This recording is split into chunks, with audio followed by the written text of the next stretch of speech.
You have invited us here to talk about some of the things that are going on. We've done 2 stories, so I want to start by, anything that you would like to say. Let's start with that. Well, I want to say welcome to Matador Country. Destiny, thank you so much for accepting our invitation to come out here and provide our own platform, our voice, so our voice is included in the stories that you conducted. So what I want to say is thank you for this opportunity.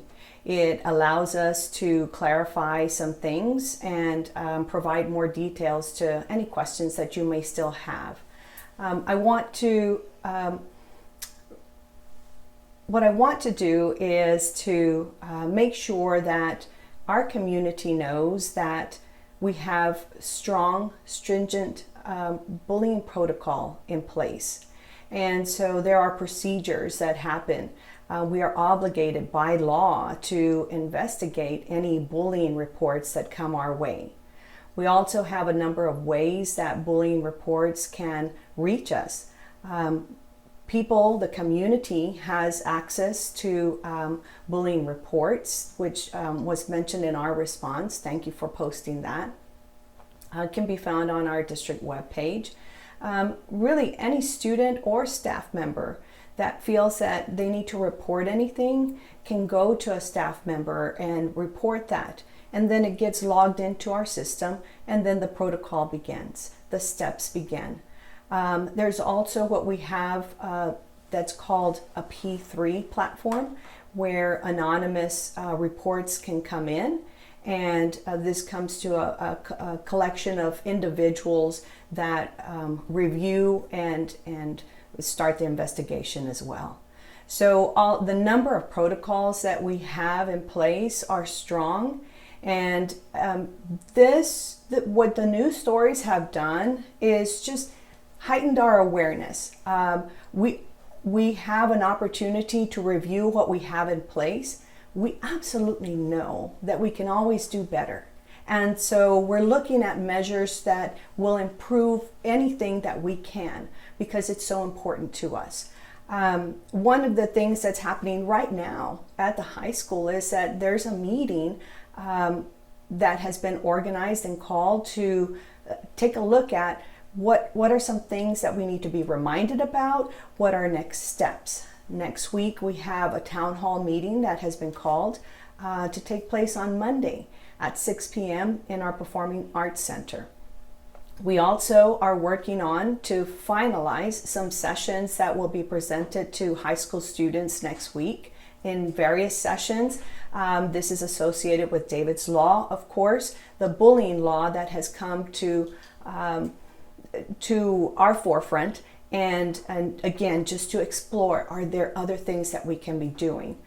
The staff at the high school will also receive additional training next week. So we are looking and working feverishly to update and just enhance whatever we already have in place. As I said, it's a strong model, and I can say that as a superintendent, I believe in the work that is being done once those reports come to us, and that there's a thorough investigation. So following that, thank you. My first thing that I will ask is, Seguin ISD a zero tolerance bullying district? Where does it fall on that scale? It's a zero tolerance. Yes, bullying is zero tolerance. We have participated in the no bullying zone. We participate in social emotional lessons that support that idea of bullying is not tolerated. And particularly at 2 of our campuses this year, we have a program that's called Great Expectations. That's one of the expectations, is one of the practices, is that we will respect one another, we will call each other by name. It can be seen in all the campuses. I walk the classrooms frequently enough to know that this is happening in the classrooms. And so for parents who can't necessarily be in your shoes and see what you get to see every day, they just hear what their kid tells them when they come home, what does that look like from the moment that you get that report, okay, Tommy is being bullied in class? Okay, great question. So I think that there's a number of things that almost happen simultaneously because they have to. There is as much information that is collected from the student, and then the parent is contacted just to get information gathered. If there are names of students or teachers or staff, anybody that we can talk to, if there are texts that we can look at, if there are emails that have been sent, if there are photos that have been taken, all of that is gathered and it becomes a record of that bullying. So it is earmarked as a bullying report. And then afterward, all the campuses have bullying committees that actually review the information afterward, aside from the investigator, if you will. And as someone who is speaking from, I'm not a parent myself, but from the parents that I've spoken to, they feel a little in the dark. What would you tell them as a way to kind of build that bridge between what the administration is legally allowed to share and what the parent is needing or wanting to know? Thank you so much, Destiny, for that question. I would say to them to please reach out to us. I think that every human being needs some closure to whatever it is that is out and open. And so I would ask them to please reach out to us. There was a lack of closure in this case. And so, yes, we'll take a look at things again and let's continue the communication.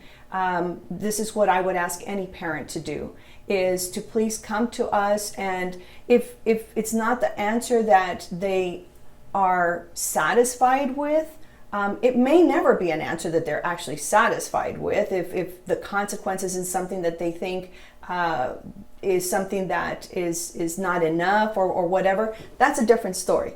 But what we encourage parents to do is always to contact us and keep the lines of communication open so that it's an ongoing conversation. Even if it's we agree to disagree about something, it doesn't matter. Let's continue the conversation. I think that's really important. And I know that there are parents that may feel, well, I'm not going to be listened to, or I feel nervous, or I just remember this from my upbringing. Please give us a chance, is what I'm saying. Reach out to us. If nothing else, reach out to any staff member. It doesn't necessarily have to be the principal. But we encourage that that's where it starts, at the campus level. But again, if they're dissatisfied or they need some more additional closure, please, let's keep the lines of communication open. So in the statement that we received from you guys, you did mention that the Seguin community has faced a lot of loss, unfortunately. Coming from a student perspective, we were all teenagers once, and with my age, technology only makes things worse because bullying can continue. How are you guys fostering a culture where students can feel comfortable to feel that they will be heard if they report to a student or a principal? Or a teacher, excuse me.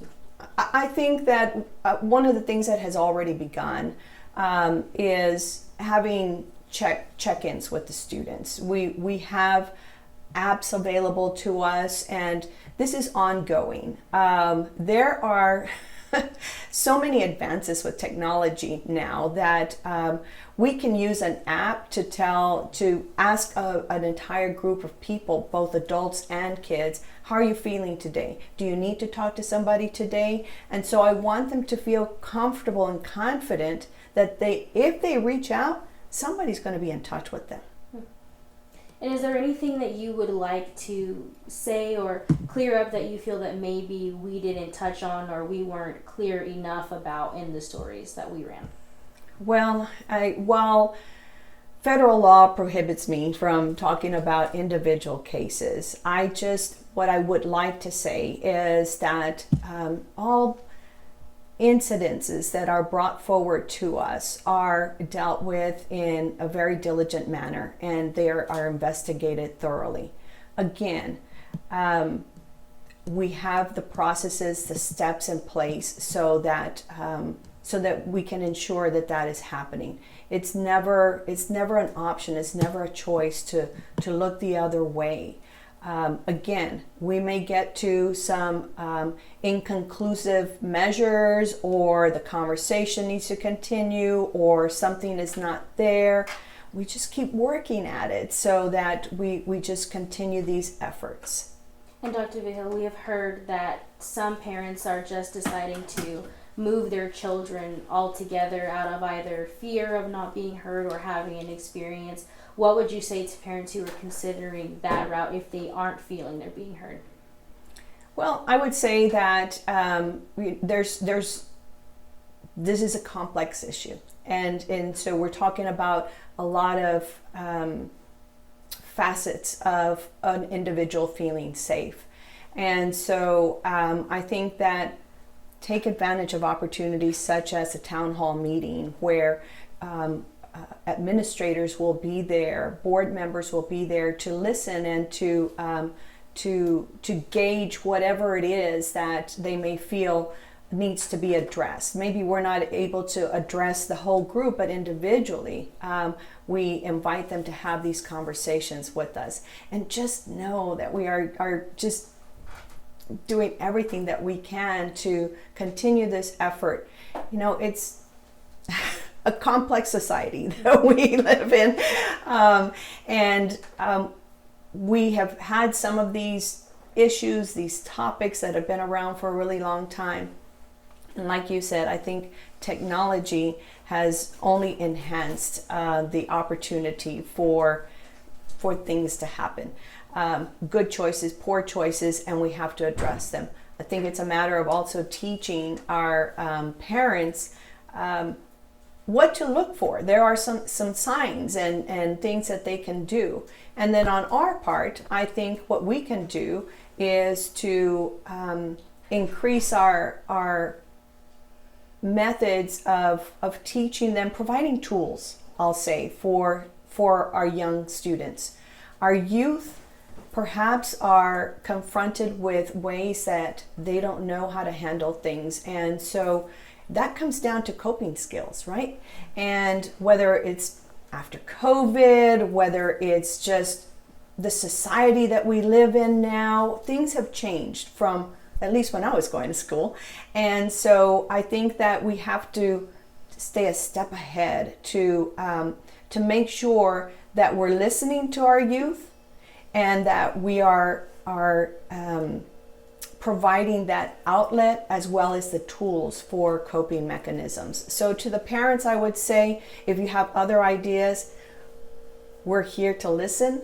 Please come forward and let's have a conversation. Jumping off of what you said about staying one step ahead, some students don't realize the weight of their actions until they're faced with consequences. So what is that line where students will have to deal with consequences if they are caught or accused of being bullies? Well, I'll say some adults don't know that line.